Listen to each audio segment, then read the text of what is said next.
Bonjour à toutes, bonjour à tous. Est-ce que vous m'entendez bien? Oui, ça va? Ok, bon.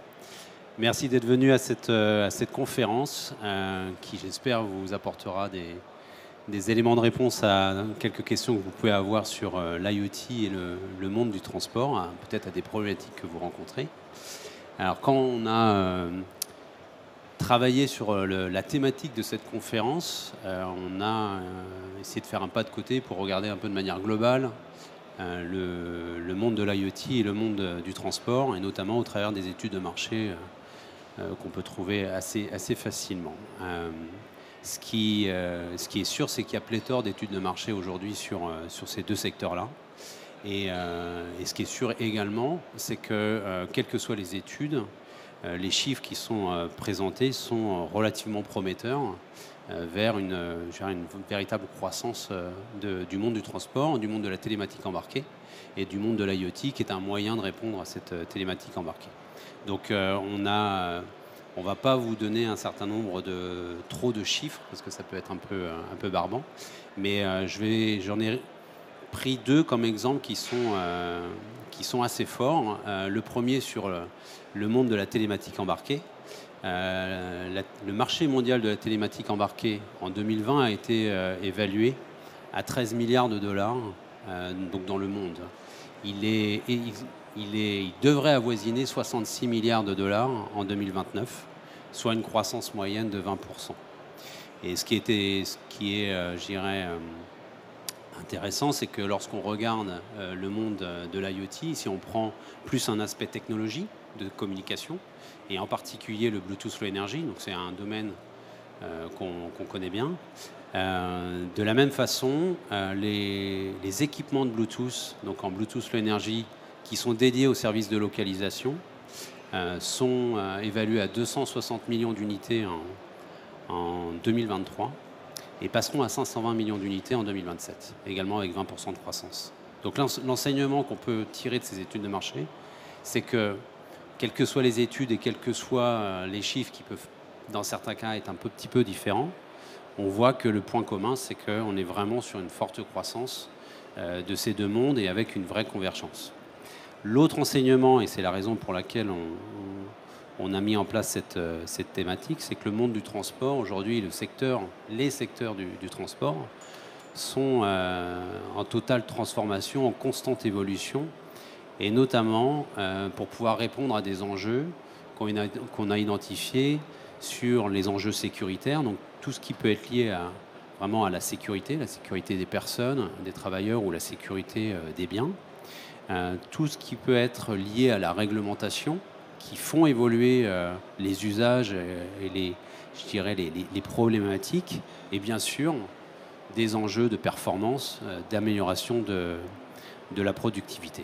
Et c'est la raison pour laquelle aujourd'hui on va passer un peu de temps ensemble pour tenter d'apporter quelques éléments de réponse sur comment l'IoT peut répondre à ces véritables problématiques. Et donc pour m'accompagner aujourd'hui, on a différents experts dans ces deux mondes-là que je vais laisser se présenter.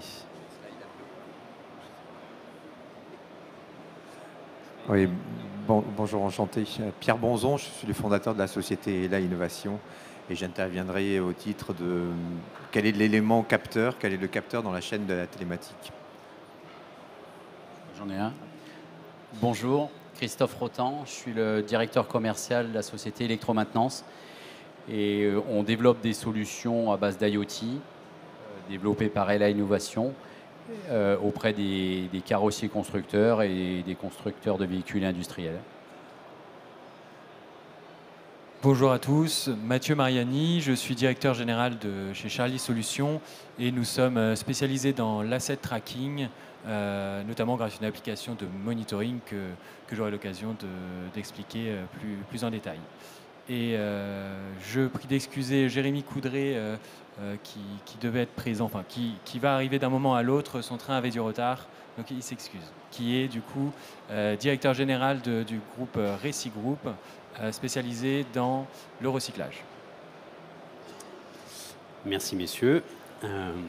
Alors, avant de La conférence, elle se veut être très pragmatique, très pratique. On va vous donner des cas concrets, des usages ou des problématiques qui ont été travaillés, sur lesquels l'IoT a été un élément de réponse. Mais avant d'aller vous présenter ces cas d'usage, il nous semblait bon aussi de revenir un petit peu sur certaines bases, et notamment lorsqu'on parle de digitalisation dans le monde du transport, on fait toujours l'association avec la télématique embarquée, et de bien définir ce que veut dire ou ce que signifie la télématique embarquée. Donc vous avez à l'écran normalement, oui, vous avez une définition, alors une des définitions, vous pouvez en trouver plein d'autres, mais une définition assez simple de ce que regroupe la télématique embarquée, tous les éléments de la télématique embarquée.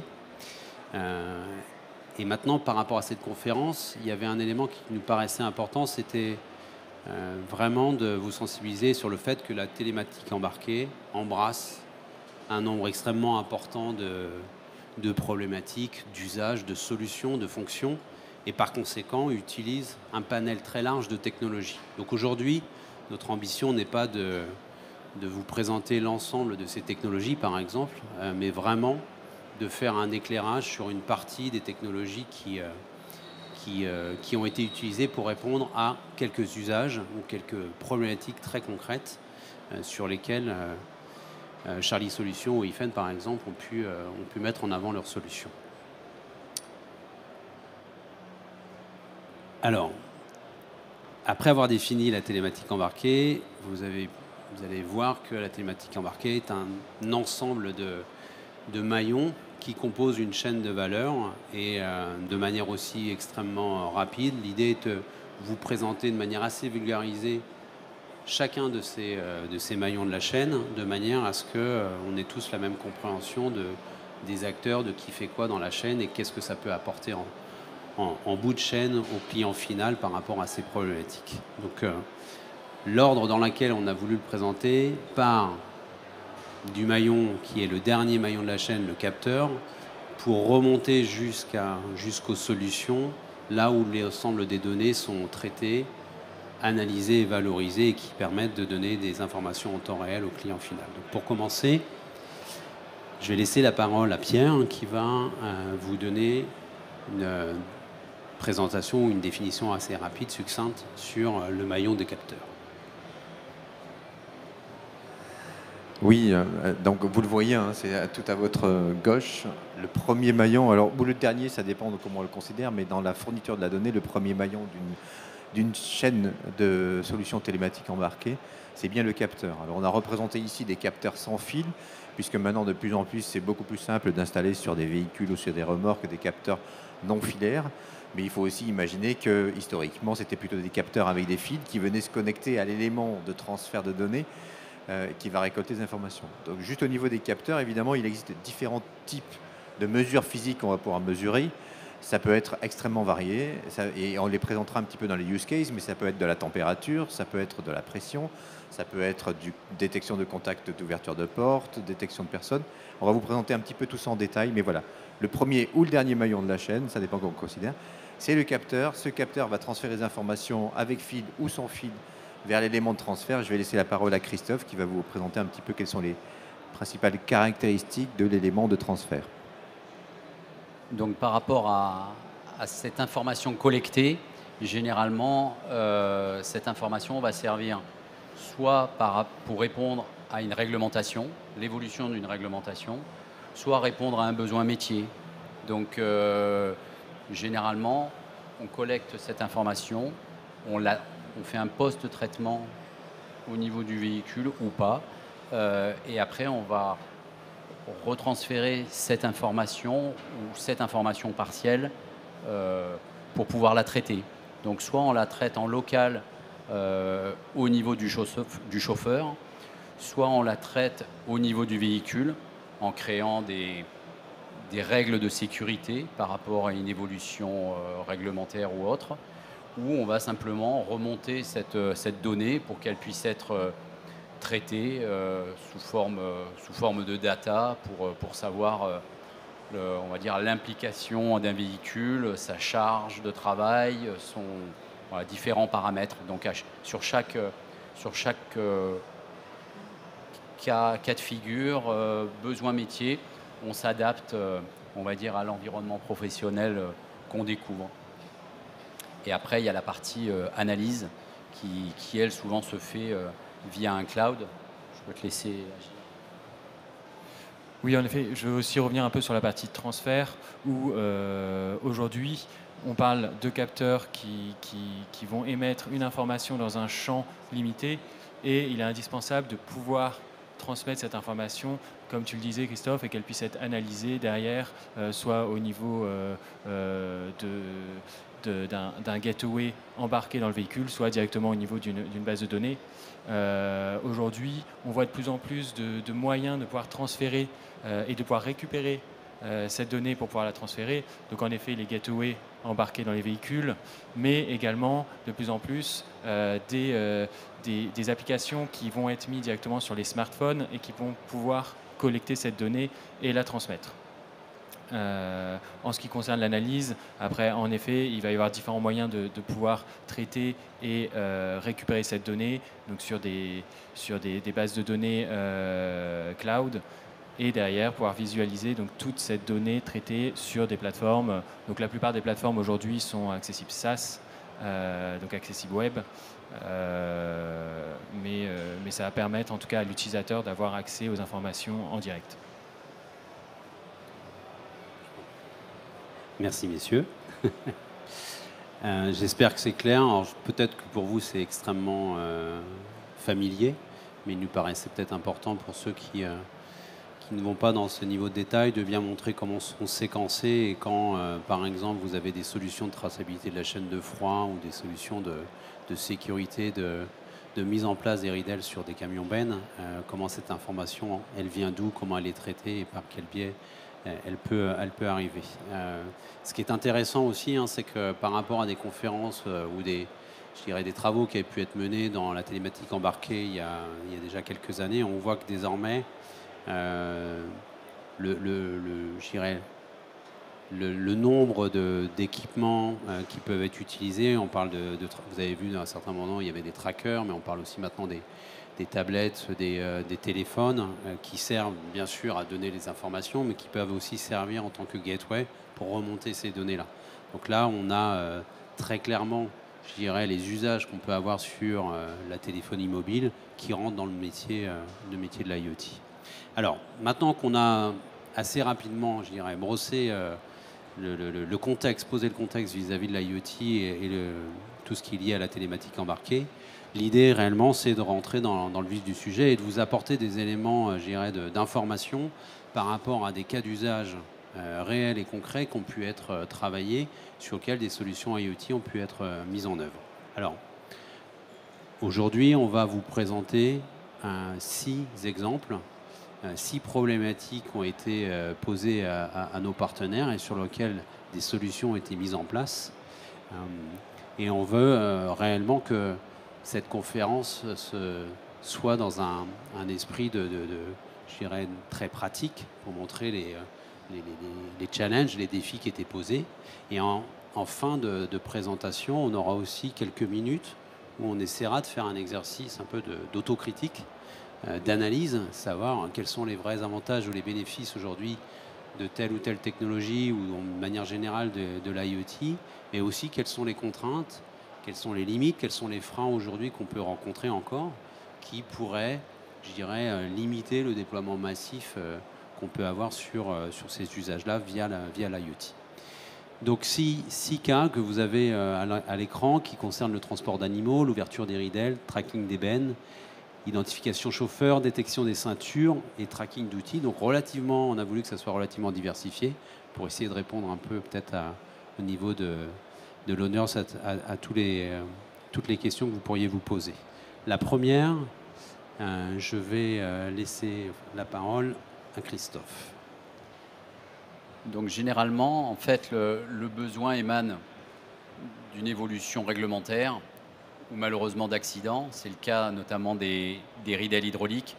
Il y avait eu un malheureux accident avec un casque scolaire qui avait été éventré par l'oubli d'une ridelle déployée qui a fait le sujet d'une loi pour justement mettre un dispositif qui alerte le chauffeur qu'à un moment donné, une ridelle est ouverte, donc qui fait dépasser du gabarit un objet dangereux. Donc là, par rapport à cette réglementation, c'est vrai qu'un capteur sans fil permet de répondre facilement à la mise en conformité, puisqu'en fait, c'est quelque chose qui est facile à poser, il n'y a pas besoin d'alimenter électriquement le dispositif. Alors, il y a un côté frein, parce qu'effectivement, on propose une solution de connexion Bluetooth qui était jusqu'à présent moins utilisée dans le milieu de la carrosserie. Donc, qui dit Bluetooth parle de notions d'appairage, de choses comme ça, qui font que dans certains cas, ça peut être des freins. Mais en l'occurrence, dans ce cas concret, ça permet effectivement de collecter une information. Donc ça, c'est effectivement la base de l'IoT. C'est à un moment donné récupérer un paramètre physique, là en l'occurrence l'ouverture d'une ridelle. Et par rapport à cette information-là, se conforter à la loi, c'est-à-dire remonter une information au tableau de bord du véhicule. Donc suivant la typologie du véhicule, son âge, soit on intègre directement ça sur le tableau de bord avec un pop-up ou une information directement au chauffeur qui lui indique qu'il y a une problématique, soit sous forme de voyant lumineux quand le véhicule est plus ancien. Et donc là, avec cette information, on va pouvoir également agir sur le véhicule, brider sa vitesse ou voilà, brider sa vitesse. C'est le cas notamment de cette nouvelle réglementation qui fait que quand une ridelle est déployée, le véhicule ne peut pas rouler à plus de 25 km/h. Et donc voilà, donc c'est une solution qui est simple, donc qui change les pratiques et les usages, puisque bien souvent sur des bennes, il y avait des capteurs filaires, notamment des capteurs inductifs. Donc il peut y avoir un frein à l'usage de ces technologies. Il y a un certain nombre de gens qui associent la technologie Bluetooth à ce qu'ils connaissent du grand public, notamment des casques audio. Ils se disent, bon, des fois, le casque audio, ça ne marche pas bien. Est-ce qu'un capteur Bluetooth va être fiable? Et donc, ces freins-là sont réels. Il faut pouvoir les expliquer, il faut pouvoir accompagner. Mais c'est une réelle solution, surtout sur le marché du rétrofit, où là, la notion de temps de pause est importante. Et donc, c'est une solution à ne pas négliger. Et nous, on avait notamment la possibilité de proposer aux gens finalement les deux technologies. Donc on avait des dispositifs qui dialoguaient avec le véhicule, avec des versions filaires, avec du capteur inductif et des solutions Bluetooth. Pour les hésitants, on leur a laissé choisir. Donc on leur dit, écoutez, les deux existent, faites votre choix. Et c'est vrai que le retour d'expérience faisait qu'il y avait une certaine inquiétude sur la première installation. Mais rapidement, ils se rendaient compte quand même que la solution était pertinente. Donc, ça, c'est notre retour d'expérience. Merci Christophe. Merci pour ce premier exemple. J'ai trop d'équipements dans la main. Le deuxième usage, c'est plus toi, Mathieu. Alors, Willy, ouais, Jérémy m'a dit qu'il serait là vers 14h30. Est-ce que sinon on peut peut-être... On peut basculer sur une autre... Ouais, sur un autre cas d'usage, si ça te va, comme ça, il pourra peut-être en parler. Est-ce que tu... Voilà. Ouais. Ça arrive. Alors, un des cas d'usage sur lequel Charlie Solutions va agir, c'est sur donc, le tracking d'assets, comme je disais, et plus particulièrement les inventaires automatisés des équipements. Donc, comment cette fonctionnalité est née? C'est un peu comme toi, Christophe, c'est d'un constat terrain où finalement on a pu se rendre compte que dans de nombreux secteurs, notamment le secteur du BTP, les entreprises avaient un vrai souci à pouvoir tracer leurs équipements, les équipements mobiles électroportatifs. Le problème qui se posait, c'est qu'on parle d'équipements qui ne sont pas alimentés en énergie, donc sur lesquels il n'est pas possible de venir connecter un tracker, en tout cas de venir mettre un tracker secteur, et pour lesquels un tracker autonome serait trop coûteux du fait du nombre conséquent d'éléments à suivre. La solution du coup qu'on avait trouvée chez Charlie, c'est de pouvoir récupérer la présence de l'ensemble de ces équipements, donc dans différentes zones de stockage ou même sur le terrain, grâce à un relais, en utilisant la technologie Bluetooth Low Energy.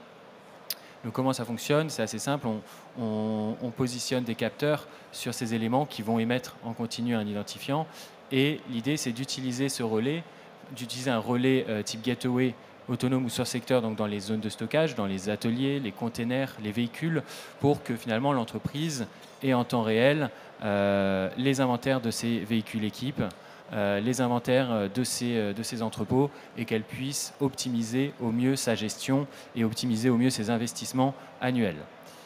Ce qui a été développé par la suite, c'est justement une application monitoring qui permettait d'augmenter justement cet inventaire sur les emplacements extérieurs. C'est-à-dire que justement dans le domaine de la construction, la majorité des opérateurs ont un téléphone professionnel, et l'idée est venue d'utiliser justement ce téléphone ou ces tablettes comme relais de détection de l'ensemble des capteurs. Ce qui permet aujourd'hui aux entreprises finalement de ne plus être limitées par des zones bien définies, telles qu'un container ou un entrepôt, mais vraiment d'avoir une remontée de présence et d'inventaire global de son parc, où que soit l'élément, qu'il soit du coup sur le terrain en prestation ou bien stocké dans des zones bien définies. Et en plus, si je ne me trompe pas, cette application est totalement transparente pour le travailleur. C'est-à-dire qu'il n'a pas d'opération quelconque à faire, il n'a pas à se soucier de ça. C'est l'application qui va être autonome et qui va détecter les équipements et remonter cette information. Oui, exactement. L'idée, c'est justement d'automatiser ces inventaires et de vraiment rendre l'opérateur inactif dans cette remontée d'inventaire. Donc c'est une application qui tourne vraiment en arrière-plan. L'opérateur, même si l'application est fermée et le téléphone verrouillé, cette application détecte automatiquement les capteurs Bluetooth et renvoie la localisation sur la plateforme. Alors je rajoute à ça également, parce que je pense que c'est important de le notifier aujourd'hui avec la RGPD, c'est que voilà, comme tu le disais Willy, c'est vraiment une application qui est 100% anonyme. Donc aussi bien l'entreprise comme nous qui traitons la donnée n'avons aucune possibilité de pouvoir récupérer l'information de l'utilisateur qui a détecté les éléments. Donc on remonte uniquement l'identifiant du tag détecté sans retransmettre d'adresse IP ou d'identifiant quelconque. Très bien, merci beaucoup. Prochain use case, prochain cas d'application, l'identification du chauffeur. Pierre? Oui, merci Willy. Le prochain use case qu'on a voulu vous présenter, c'est celui de l'identification automatique des chauffeurs. Alors c'est un use case qui devient de plus en plus malheureusement important, tout simplement parce qu'on a de plus en plus de gestionnaires de flottes de véhicules qui utilisent des véhicules en partagé. Bon, c'est très bien d'avoir des véhicules en partagé, mais du coup on n'a pas de façon nominative l'identité du chauffeur qui va utiliser le véhicule. Et il est obligatoire maintenant de savoir qui va utiliser les véhicules. Vous le savez que les gestionnaires de flotte sont obligés de remonter l'information en cas d'infraction au niveau de l'État et de dire qui a utilisé le véhicule à ce moment-là pour que ce soit lui qui soit verbalisé. Et c'est une obligation réglementaire de la part du responsable d'entreprise de pouvoir le faire. Donc l'idée a été de développer un produit qui soit le plus interopérable possible et qui permette de remonter automatiquement l'identité du chauffeur qui va utiliser un véhicule dans le cadre de son usage professionnel, bien évidemment. Donc c'est un tout petit capteur qui est un capteur sans fil qui va être porté par la personne, soit en porte-clés, soit dans son portefeuille. Ça ressemble à une carte de fidélité, si on peut dire en termes de form factor. Et du coup, ça va automatiquement identifier, soit par le tracker du véhicule, soit par les applications smartphone dont parlait Mathieu, l'identité du chauffeur qui va utiliser un véhicule. Alors c'est intéressant pour savoir quel est le véhicule, mais il y a d'autres usages qui peuvent être, par exemple, lorsqu'on a des système de bonification par l'éco-conduite où on essaye d'aider les collaborateurs à mieux conduire, à avoir une attitude beaucoup plus dans l'éco-conduite. Ça permet aussi de savoir quel est le collaborateur qui a utilisé le véhicule et d'associer les données d'éco-conduite par rapport à ce collaborateur-là. Alors ça relève quand même un problème, et je l'ai dit, c'est que évidemment toutes ces données ne peuvent remonter que dans le cadre d'un usage professionnel. Alors, je ne sais pas si vous voyez sur l'image, c'est pour ça que ce petit, capteur a lui-même un bouton qui va permettre à l'opérateur d'indiquer s'il est en train d'utiliser le véhicule à titre professionnel ou pourquoi pas, comme c'est souvent le cas dans les entreprises, à titre privé. Dans ce cas-là, il va couper toutes les informations de données et aucune information de données en termes à la fois d'identité et en termes de remontée de données d'identification va être opérée à partir du moment où ça va couper le système et ça va interdire la remontée des données. Merci Pierre pour cette application. Alors, je ne sais pas si c'est la dernière peut-être, mais il faudra qu'on revienne sur la gestion des bennes, tout ce qui concerne la supervision de température et en particulier là dans le cadre de transport des animaux. Oui, en ce qui concerne le transport d'animaux vivants, c'est une activité donc naturellement très réglementée, hein, liée au bien-être animal. Et donc, dans ce cadre, la réglementation impose un monitoring très strict des conditions de transport, des périodes auxquelles le transporteur doit faire des haltes pour à un moment donné ouvrir les portes et faire une pause liée au transport. Donc tout ça nécessite une collecte importante d'informations. Sur du transport notamment de volailles, c'est plusieurs dizaines de cages qui doivent être monitorées pour savoir précisément sur chacune d'entre elles quelle est la température, la stocker. Donc par rapport à ça, la réglementation européenne ces dernières années a évolué sur la dématérialisation de la donnée. Précédemment, il fallait être équipé d'imprimantes thermiques qui étaient en capacité de donner un rapport aux forces de l'ordre en cas de contrôle. Maintenant, on s'est affranchi de ce genre de pratique avec de la donnée dématérialisée qui peut être faite de manière plus simple au niveau du chauffeur en cas de contrôle. Mais donc tout ça permet effectivement de mieux appréhender, de mieux comprendre et de mieux suivre le transport. Parce que même si à un moment donné vous mettez des dispositifs de refroidissement et autres, avec un système de cette précision, vous allez pouvoir vous rendre compte de problématiques de flux d'air qui font que vous avez des températures qui sont limites sur une partie de la cargaison et pas sur l'autre. Donc c'est un vrai plus. Et c'est vrai que la notion de capteur autonome a tout son sens par rapport à certains métiers qui dans leur pratique, nécessitent de poser en fait des box dans un lieu précis, en récupérer d'autres et de faire justement la gestion de ces box de transport et de savoir à quel endroit on a déposé telle box, à quel endroit on en a récupéré et d'avoir une traçabilité assez fine de ces métiers. Et donc ça, c'est vraiment un paramètre important. Puisque de plus en plus, y compris lié à des problématiques sanitaires, liées par exemple à la grippe aviaire ou autre, il y a de plus en plus de solutions qui sont rajoutées sur les véhicules pour la désinfection des roues, pour chaque cas d'usage, chaque métier a des spécificités particulières de brumisation, de nettoyage des roues et à chaque fois c'est autant de cas concrets qu'il faut résoudre et en utilisant on va dire la boîte à outils de l'IoT et de ces capteurs qui nous permettent de collecter un taux d'humidité, une information d'ouverture, une information de température et autres, ça permet de trouver des solutions assez simples, mobiles, pour répondre à la réglementation qui est de plus en plus présente. Merci. C'est vrai que dans les présentations, on a parlé de sans fil, de simplicité, qui font que ces genres de capteurs sont de plus en plus utilisés parce qu'ils apportent ces bénéfices. On a très peu parlé, alors que c'est quand même un élément qui au niveau, je dirais, de l'exploitation est important, c'est la longévité de ces capteurs. Peut-être, question pour toi, Pierre, un ordre de grandeur je dirais, d'un capteur de température en durée de vie. L'ordre de moyen varie entre 10 et 20 ans pour un capteur de température de manière totalement autonome. Donc globalement, ça va dépendre de différents paramètres, notamment de la valeur de température, mais globalement, c'est entre 10 et 20 ans la durée de vie d'un capteur comme celui-ci.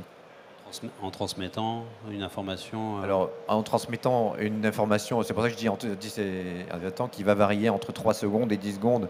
C'est-à-dire qu'on va réactualiser la donnée de température mesurée toutes les 3 secondes ou toutes les 10 secondes. Tout ça, c'est paramétrable. Mais globalement, c'est en émettant une donnée qui est ce qu'on appelle en temps réel. Ok, merci. Merci, je pense que c'était... parce que dans les technologies IoT, vous avez différentes technologies, différentes portées, mais également différentes réactivités. Je pense qu'il était important aussi de montrer que sur ce type de capteur, il y a une très forte réactivité et pour autant une très forte autonomie qui permet de se débarrasser un peu de la question sur l'autonomie des capteurs. Alors,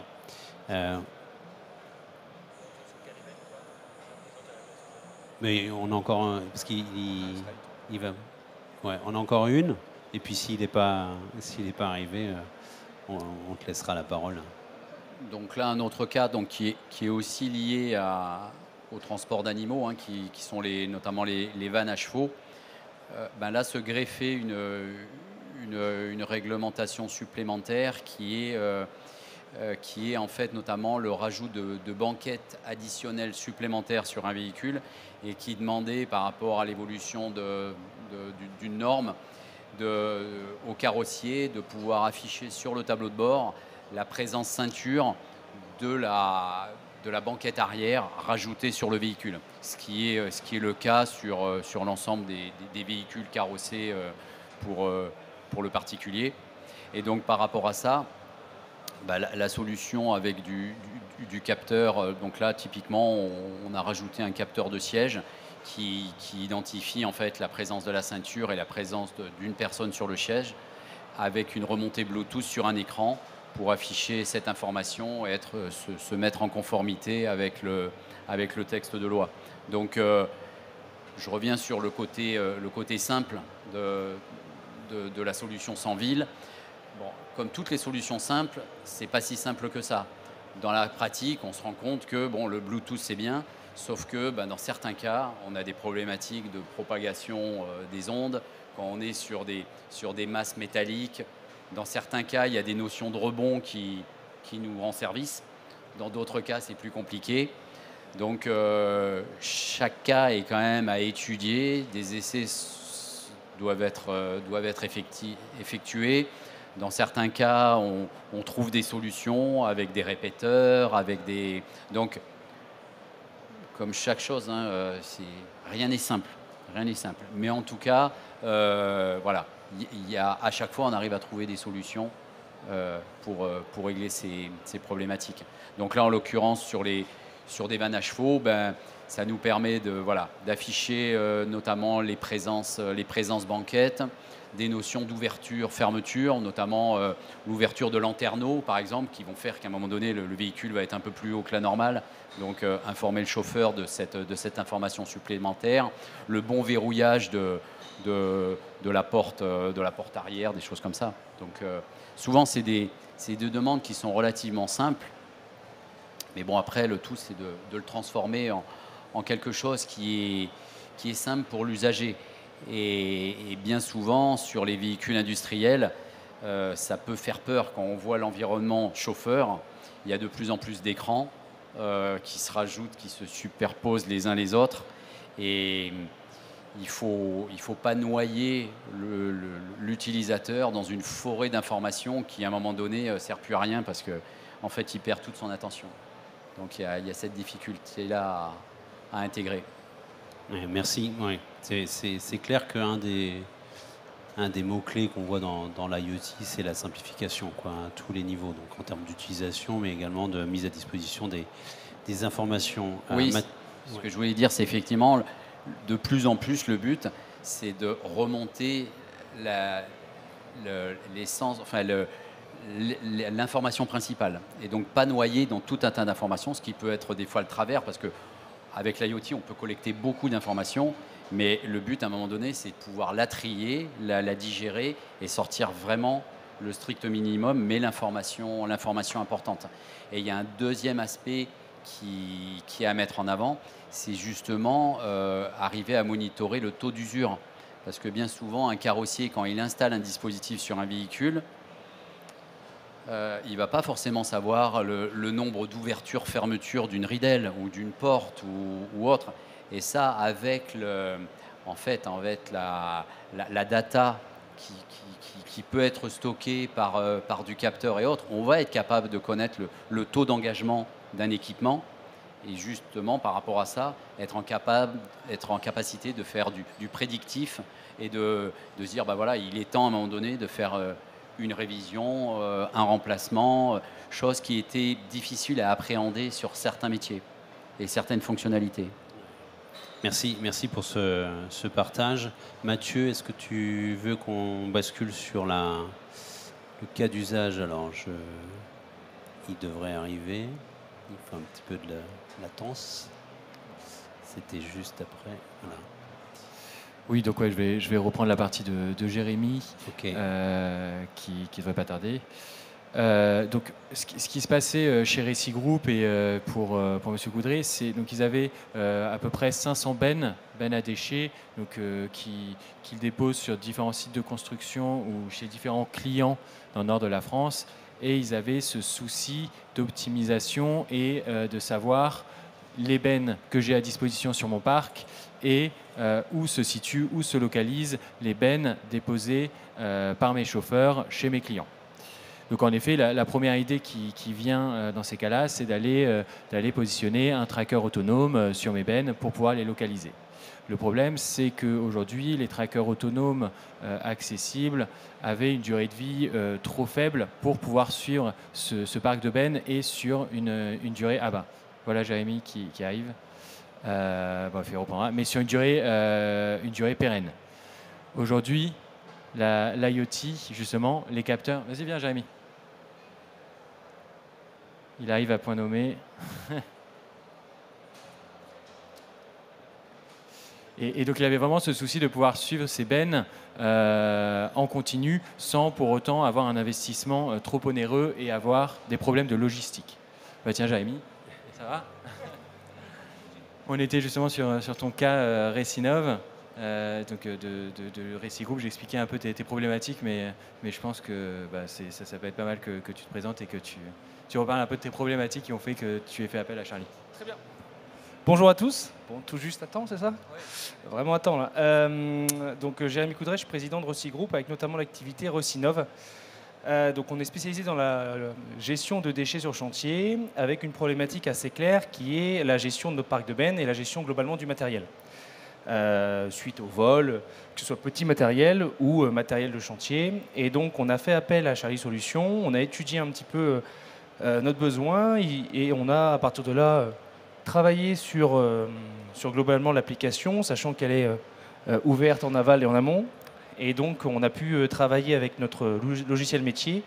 Et aujourd'hui, on est pleinement satisfait de l'outil, tout simplement parce que ça nous permet d'avoir déjà une exhaustivité de notre parc, d'avoir le suivi matériel, et également aussi, évidemment, un mapping complet de nos chantiers, et également, du coup, un suivi détaillé de notre parc. Oui, donc parce que pour compléter un peu ce que tu viens de dire, justement plus au niveau de la fonctionnalité, l'idée c'était vraiment d'apposer ces capteurs IoT sur l'ensemble des éléments qu'ils souhaitaient suivre et d'utiliser le maximum de relais possible pour remonter cette information qui te permettait d'obtenir l'inventaire global de ton parc et le suivi des mouvements. Donc information qu'on remonte par les tablettes de tes chauffeurs principalement, sur lequel l'application monitoring a été installée et qui te permet de suivre vraiment le mouvement du véhicule et l'emplacement où a été déposée la benne à déchets en le gardant du coup effectif sur la plateforme. Merci messieurs. Donc, là, je pense qu'on est arrivé à la fin de la présentation des 6 use cases, des 6 cas d'application. J'espère que ils vous ont intéressé. On a voulu qu'ils soient relativement diversifiés dans dans les usages, dans les problématiques. On peut s'apercevoir là, notamment avec le dernier, c'est que on est vraiment dans l'IoT. Vous verrez, c'est un logo qui existe, mais l'IoT industriel, hein, c'est des capteurs et le traitement des informations qui sont réellement pour des équipements qui sont utilisés dans des conditions relativement sévères. Donc on ne parle pas obligatoirement d'applications d'usage purement bureau, par exemple. Donc on a vu des bennes, on a vu des équipements électroportatifs, on a vu du transport d'animaux. Donc on se rend bien compte que derrière tout ça, ça nécessite des produits qu'on a pu voir dans la chaîne de la télématique embarquée qui répondent à ces exigences-là. Alors, ce qu'on a voulu ensuite, après ces présentations, c'est prendre quelques minutes dans cette conférence qui servira un peu de conclusion. C'est pour prendre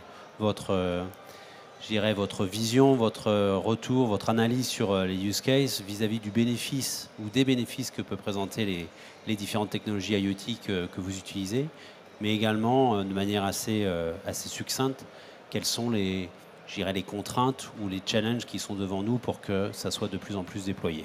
Donc ça reste relativement... Alors il faut que je revienne parce qu'on était parti, voilà. Ça devrait afficher à l'écran cette partie qui est liée à l'analyse un peu des avantages et des inconvénients. Donc qui souhaiterait commencer un peu ce partage d'expérience?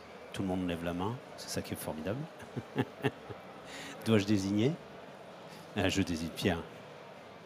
Oui, merci Willy de m'avoir désigné volontaire. Alors ça apparaît à l'écran, mais je pense qu'un des challenges qui est vraiment le plus important sur l'IoT, c'est celui de l'interopérabilité. Et j'y crois fermement, ne serait-ce que vous prenez le cas de Jérémy, il a choisi de travailler avec des produits qui sont interopérables, et une des problématiques, c'était que toute sa donnée, elle remonte au même point, et quel que soit le type d'outil qu'il va utiliser. Donc voilà, je pense qu'un des points, des challenges les plus forts, et il y a encore du travail à faire, même s'il y a déjà eu beaucoup d'avancées là-dessus, c'est l'interopérabilité, c'est-à-dire d'avoir la donnée, quel que soit le canal par arriver à la donnée, quelle que soit la façon dont elle est encapsulée, il faut qu'elle arrive vers l'utilisateur. Je vais aussi compléter parce que des inconvénients, j'en ai pas encore trouvé pour le coup, donc ça c'est plutôt un bon point. Les avantages aussi, c'est la flexibilité de l'outil. Comme vous le dites, l'avantage, d'une part, c'est d'avoir la donnée, mais ensuite, c'est comment l'exploiter convenablement. Comment exploiter cette donnée et le fait d'avoir un outil comme Charlie Solutions nous permet, avec une structure extrêmement dynamique, nous permet vraiment de voir plus loin qu'un simple outil qui est positionné chez nous et une simple remontée d'informations. Aujourd'hui, on peut aller beaucoup plus loin et on sait qu'avec la techno qui évolue, on pourra demain utiliser cette donnée pour avoir aussi du préventif sur du matériel qui, notamment sur de la benne, parce que malgré tout une benne, elle a besoin parfois d'un coup de peinture, elle a besoin de remettre des montants. Et sur le matériel, c'est d'anticiper aussi la maintenance et surtout aussi d'avoir la remontée d'informations au niveau de l'opérateur qui exploite le matériel ou la benne. Et de mettre un commentaire et remonter au niveau de l'atelier pour ensuite permettre une intervention. Donc cet outil-là nous permet vraiment d'être extrêmement flexible et surtout de gagner en rentabilité parce que du matériel qui n'est pas bien exploité, automatiquement on perd en rentabilité.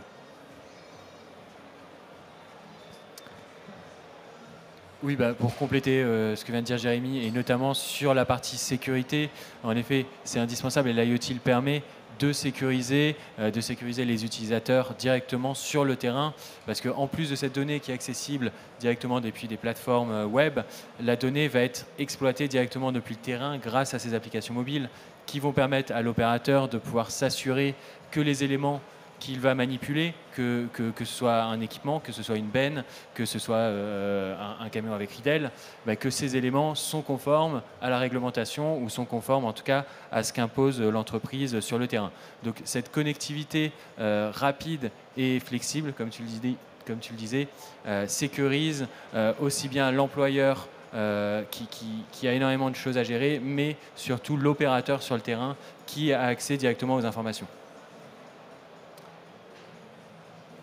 Moi, je vais parler plutôt des inconvénients, parce qu'on aime bien parler des inconvénients, parce qu'au moins, on peut argumenter les avantages. Les inconvénients dans le milieu du transport, c'est la mobilité et c'est notamment des fois des usages dans des environnements sévères. Donc par rapport à ça, il faut avoir à l'esprit de toujours chercher à endurcir les dispositifs, les endurcir sur le plan mécanique, les endurcir sur le plan de la transmission sans fil, ou dans certains cas, on peut avoir des gênes. On s'est retrouvé notamment dans des ateliers de réparation où on était dans un environnement avec des routeurs qui faisaient qu'à un moment donné, on pouvait avoir des perturbations liées aux échanges radio qu'on avait avec nos dispositifs. Donc ça peut faire partie des inconvénients. Dans un second inconvénient, à mon sens, c'est que, à un moment donné, il faut avoir les ressources au niveau des sociétés pour justement accompagner ces technologies et les faire vivre, puisque malgré tout, dans certains cas, vous avez des capteurs à remplacer parce qu'ils arrivent en fin de vie, parce que effectivement, on peut en avoir avec des longévités importantes, mais vous pouvez avoir des cas d'usage où vous avez des consommations plus importantes, donc avec des longévités plus courtes. Et donc là, par rapport à ça, il vous faut du personnel qui soit en capacité justement d'intervenir sur un équipement, remplacer un capteur, appairer un capteur.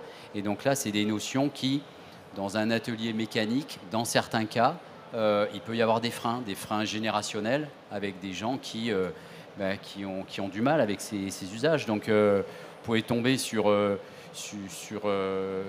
jeune qui va être ravi de pouvoir utiliser son smartphone pour faire un appairage ou pour pratiquer un diagnostic sur un équipement. Et dans d'autres cas, une personne qui est plus réfractaire à ces choses-là. Donc, des carrossiers se questionnent et regardent pour éventuellement mettre en place des plans de formation, justement, au niveau de leurs ateliers nationaux, pour justement former le personnel par rapport à ces évolutions. Donc, voilà ce que je peux en dire. Merci Christophe pour ces deux inconvénients, mais qui permettent quand même de regarder vers l'avant. Pierre, tu voulais ajouter quelque chose? Non.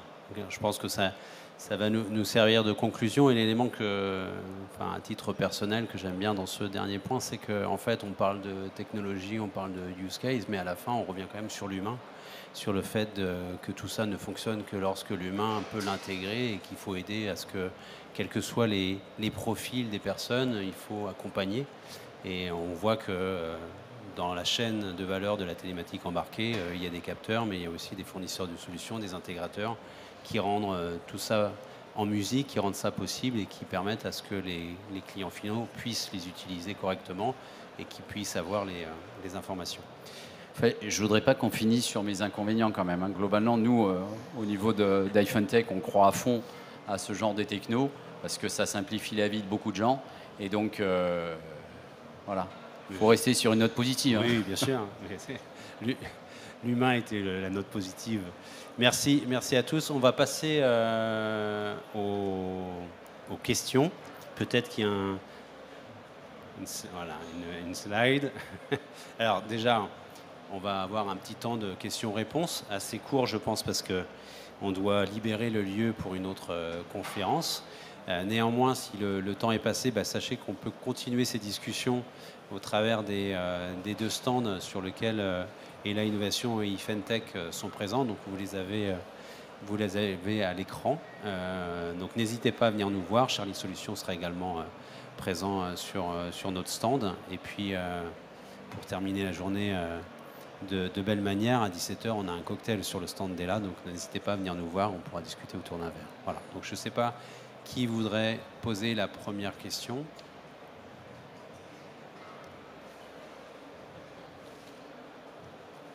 Ou qui voudrait poser la dernière question? Là, il y a une personne. Vous allez avoir un micro qui va vous être apporté. Bonjour. Si ça vous dérange pas, je peux poser mes questions en anglais? All right, perfect. I have a use case which I'm curious to hear an answer from you. How it could be solved by IoT. I'll try to keep it as practical as possible. The example is from business. Let's take a region like APAC. where we have a lot of distribution of high-value goods, potentially done by transportation companies, where the trucks are not necessarily equipped with telematics, and the drivers might not even have smartphones. How could IoT help us still track those goods in real time? At least the first two elements, the capturing of data and then transmission.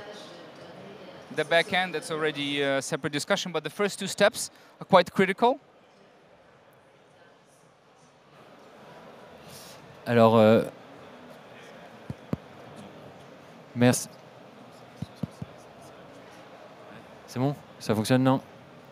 1, 2. Allô? Oui, c'est bon. Tout d'abord, merci pour cette question. Alors, je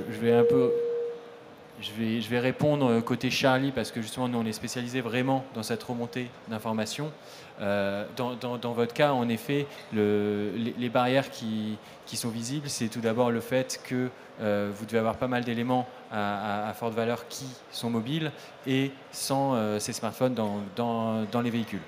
Donc il y a pas mal d'autres possibilités qui existent pour pouvoir remonter cette information et cette détection ou l'équivalent de cet inventaire de vos véhicules avec les éléments présents à l'intérieur, et notamment par l'utilisation de gateways.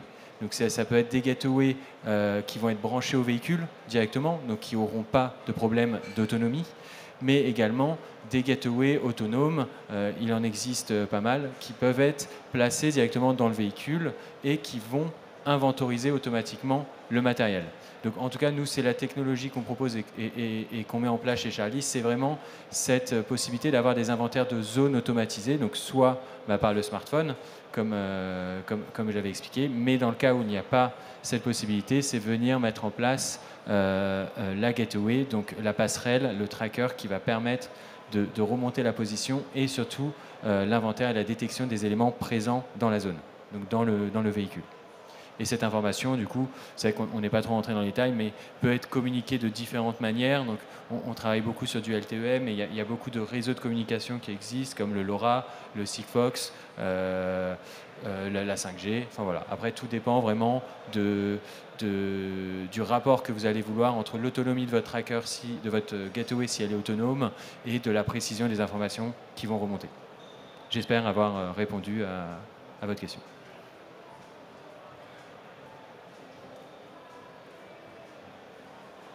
Est-ce qu'une deuxième question est encore possible? Je pense que oui. S'il n'y a pas d'autres questions, je regarde rapidement. Je pense qu'on peut conclure cette conférence. Un grand merci pour votre présence et pour votre attention. J'espère que elle a été instructive. Et puis si vous voulez continuer à échanger avec nous, n'hésitez pas à venir nous voir sur les stands. Merci beaucoup. Au revoir. Merci.